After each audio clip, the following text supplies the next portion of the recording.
आपका maths शॉर्टिक channel पर स्वागत है। आज हम ऐसे क्वेश्चन करेंगे जिसको देखने पर बहुत डर लगता है, लेकिन जब हम इन प्रश्नों को करते हैं तो बहुत मज़ा आता है। यदि एग्ज़ाम में इस प्रकार के क्वेश्चन आ जाते हैं तो 100 में से 90 बच्चे ऐसे होते हैं जो इसको देखकर ही छोड़ देते हैं, और 10 बच्चे ऐसे होते हैं जो इस प्रश्न को केवल 2-3 सेकंड के अंदर हल कर लेते हैं। हम भी इस प्रश्न को देखते हैं तो हमें भी बहुत डर लगता है, लेकिन इसको हम हल करते हैं तो यह आसानी से हल देखते ही हो जाता है। यदि आप भी इस प्रकार के प्रश्नों को देखते ही हल करना चाहते हैं तो इस चैनल को सब्सक्राइब ज़रूर कर देना, और यदि आपको यह वीडियो अच्छा लगे तो वीडियो को लाइक ज़रूर करना। तो देखते हैं कि किस प्रकार हम इस प्रश्न को केवल देखते ही हल करते हैं। हमें ऐसे प्रश्नों को देखकर डरना नहीं है, ऐसे प्रश्नों को हल करना है। जितना बड़ा प्रश्न होगा उस प्रश्न में समय बहुत कम लगता है। 1+1 upon a+1 upon b+1 upon c+1 upon d बराबर 17/60 बराबर 17/60। तो a गुणा b गुणा c गुणा d बराबर क्या होगा? यदि ये क्वेश्चन दिया हुआ है बराबर 17/60, तो a गुणा b गुणा c गुणा d बताना है। हमें इस प्रश्न को देखने पर तो बहुत डर लगता है, लेकिन जब हम इस प्रश्न को हल करेंगे तो ये प्रश्न देखते ही हल होगा। तो देखते हैं किस प्रकार हल होगा। ऑप्शन में 24, 20, 18 और 10, 24, 20, 18, 10। तो क्या करना है हमें? 17/60 दिया हुआ है तो हम 17 का भाग देते हैं 60 में। 17 का भाग देते हैं 60 में। 17 का भाग देते हैं 60 में तो आ जाता है 51, 51। इनको घटाते हैं तो बचता है 9। अब हमें क्या करना है? जिसका हमें भाग दिया था वह संख्या वापस लिखनी है। जिसका भाग दिया है हमने वह संख्या वापस लिखनी है। अब देते हैं 9 का भाग 17 में तो आ जाएगा 9। तो वापस शेष पर बचता है 8। हमें वापस 8 का भाग देना है 9 में। जो संख्या यहाँ पर हमने जो भाग दिया था उस संख्या का वापस भाग देना है।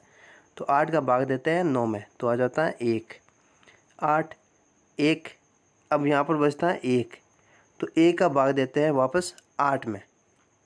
तो 8 बार चला जाएगा तो ये आ जाएगा 8 बराबर 0। तो हमारे पास संख्या प्राप्त हुई है 3, 1, 1 और 8। 3, 1, 1, 8। और हमें क्या पूछा है? हमें क्या पूछा है? a गुणा b गुणा c गुणा d। तो 3 गुणा a गुणा 1 गुणा 8 बराबर 24। ऑप्शन नंबर हो जाएगा ए। ऑप्शन नंबर ए। यदि जिस बंदे को यह टाइप पता है उसको 1, 2, 3 सेकंड के अंदर वह हल कर लेगा। वह इस प्रश्न को देखकर घबराएगा नहीं। और जिसको नहीं पता है कि ये इस प्रकार हल होता है वह तो इसको एग्ज़ाम में यदि आ गया तो वह इसको छोड़कर ज़रूर आएगा। इस प्रश्न को वह हल भी नहीं करेगा। इस प्रकार का हम देखते हैं एक दूसरा क्वेश्चन। 1/a+1/b+1/c। 1/a+1/b+1/c बराबर 9/26। तो a+b+c का मान पूछा है। a+b+c बराबर क्या होगा? हमें दिया हुआ है 9/26। 9/26। ऑप्शन में 11, 12, 13, 14। तो ये देखते हैं किस प्रकार होता है। कि हमें 9 का भाग देना है 26 में। जो शेषफल बचता है उसका वापस भाग देने वाली संख्या का, जो शेषफल बचता है उसका वापस भाग देने वाली संख्या का, जब तक करेंगे जब तक ये शून्य नहीं आता है। तो 9 का भाग दिया 26 में तो ये आ जाएगा 18। कितनी बार भाग गया? 2 बार।